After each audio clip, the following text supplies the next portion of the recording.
Plenty of entrepreneurs start off small.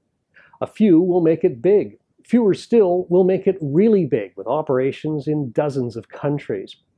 Mr. Jim Thompson is what you might call one of the extreme success stories. 50 years ago, he established Crown Worldwide Group in Yokohama with $1,000. Nowadays, his company earns revenues of over $800 million a year with operations in nearly 60 countries. Today on Business in Japan TV, we speak with Mr. Jim Thompson. Well, Jim, as I just said, you've got operations in almost 60 countries. But first off, please tell us about your operations here in Japan.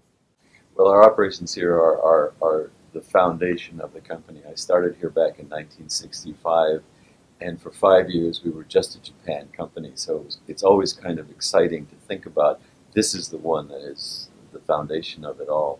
I think doing business in Japan, from anyone who lives here would say it's a little bit different than many of the other Asian countries. It's an expensive place to operate. It tends to have more regulations than some of the other countries of Asia. But having said that, it's still a good place for the business that we do. Specifically, what operations do you have here?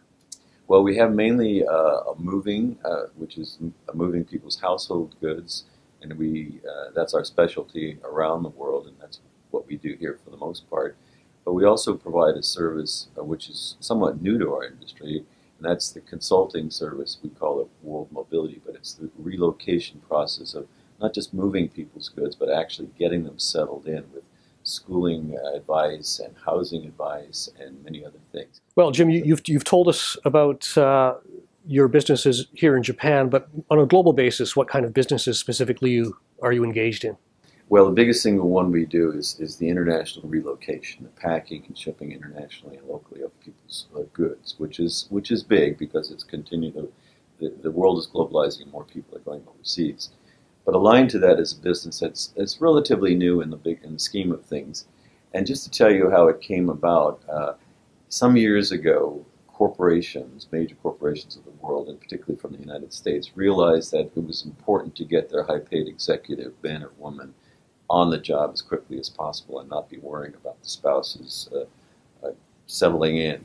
So they outsourced that to qualified companies. And what it entailed was the fact that everything that may be a problem for the family, like finding a school or getting kids, getting a house actually, and learning about the new location culturally or in language, or getting their immigration processes completed.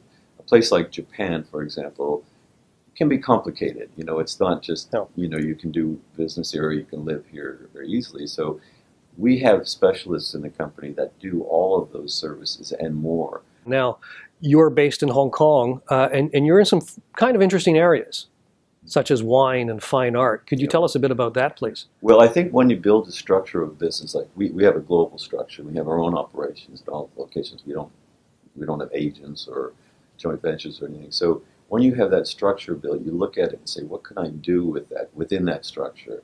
As I say, our main business was moving and that sort of thing and documents.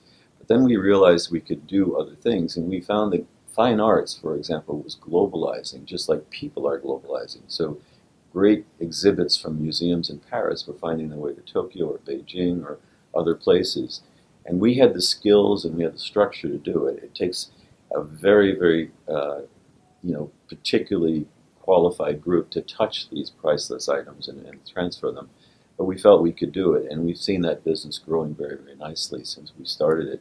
The wine is mainly in Hong Kong, and it's a wonderful venture. I think I started it as a late life hobby almost, but it's actually turned into a great business venture and a profitable one. Workforce is quite diverse, isn't it? It's a multinational, multi-ethnic kind of workforce you have. We have probably, I can't remember the number of languages, but it's up about 50, 60, 70 different languages are spoken in the company, and we have people all over the world.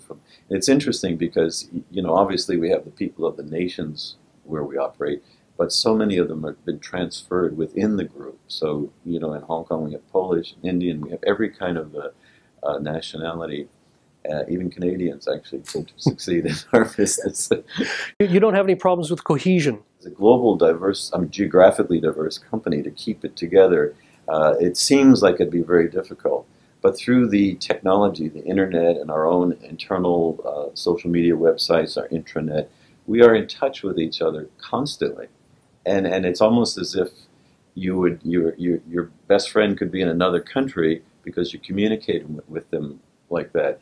So if you're in one big building, you may not see someone any more than you would see them on the social media set. So that has allowed us to create and maintain the cohesiveness, which I think is incredibly important for a business like ours. 50 years in business. What have you learned? Well, I think for me, as I say, we're in a personal service business. I think the thing that I learned most of all was that no business is going to exist without the best people you could possibly get. I've always had great respect for the human resource aspect of a company because they select the people that are right for the business you're doing.